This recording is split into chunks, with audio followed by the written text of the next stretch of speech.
Hi hello friends. இப்போ என்னென்னா நாங்கள் ஸ்கூல் லீவ் போட்டோம். ஏன்னா ரொம்ப மழை, அதனால எங்கள் அக்கா மட்டும் கொண்டு எடுத்துகிட்டு ஸ்கூலுக்கு போயிட்டாங்க. நாங்கள் இன்றைக்கி லீவ் போட்டோம். இப்போ பார்த்திங்கன்னா நாங்கள் ஹோம்ஒர்க் முடிச்சிட்ருக்கோம். ஏன்னா நாங்கள் கிளாஸ் லீடர், அதனால எங்கள் மேம் ஃபஸ்ட்டு என்னையே முடிக்க சொல்லிடுவாங்க. நான் தான் ஃபஸ்ட்டு முடிப்பேன், அப்புறம்தான் கிளாஸ்க்கு போய் காட்டுவோம் ஃப்ரெண்ட்ஸ். இப்போ பார்த்திங்கன்னா நம்ம குறிக்க போகிறோம், வாங்க பார்க்கலாம் ஃப்ரெண்ட்ஸ். ஃபஸ்ட்டுக்கு தவறு, செகண்டுக்கு ரைட்டு. இப்போ பார்த்திங்கன்னா இது ஃபஸ்ட்டே நம்ம முடிச்சிட்டோம். இப்போ இதுதான் பண்ண போகிறோம் ஃப்ரெண்ட்ஸ்.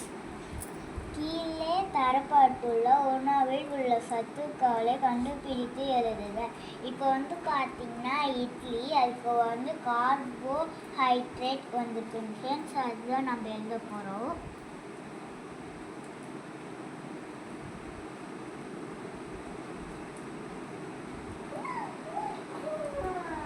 இப்போ பார்த்திங்கன்னா செகண்டு சோயாபீன்ஸ், அதுக்கு புரதம்.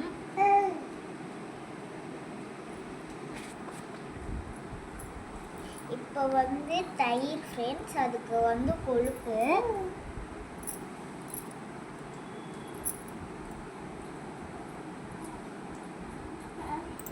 இப்போ தண்ணீர் ஃப்ரெண்ட்ஸ், அதுக்கு தாது உப்புகள்.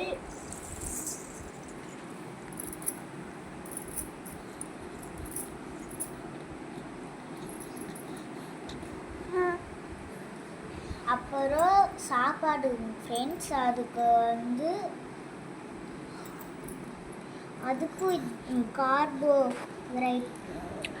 கார்போஹைட்ரேட் தான் ஃப்ரெண்ட்ஸ்.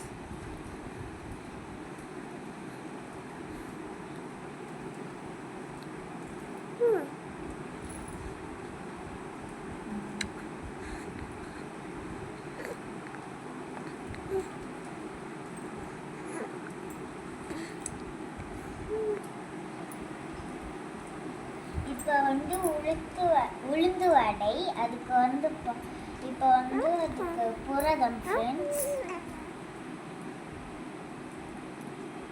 இப்போ வெண்டைக்காய் பொரியல், அதுக்கு இப்போ எழுத போகிறோம். அதுக்கு வைட்டமின்.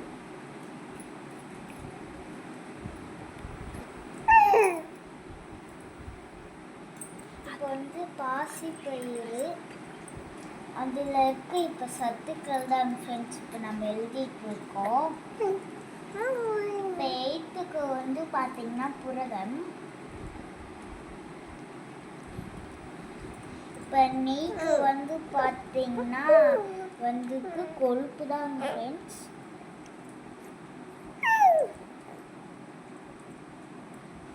இப்போ ஆரஞ்சு பழச்சாறு, அதுக்கு வைட்டமின் தான் ஃப்ரெண்ட்ஸ், அதுக்கு சத்துக்கள்.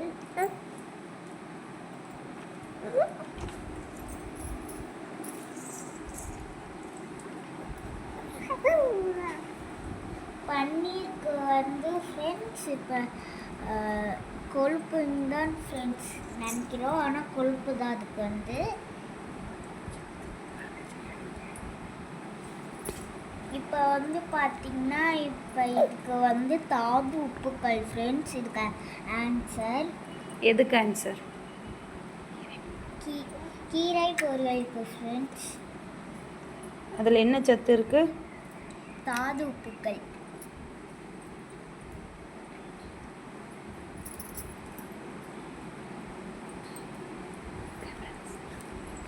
அவ்வளோதான் ஃப்ரெண்ட்ஸ். இப்போ நாங்கள் முடிச்சுட்டு உங்களுக்கு இன்னொரு வீடியோ எடுத்து போடுறோம். தேங்க்ஸ். லைக் பண்ணுங்கள், கமெண்ட் பண்ணுங்கள், ஷேர் பண்ணுங்கள், சப்ஸ்கிரைப் பண்ணுங்கள்.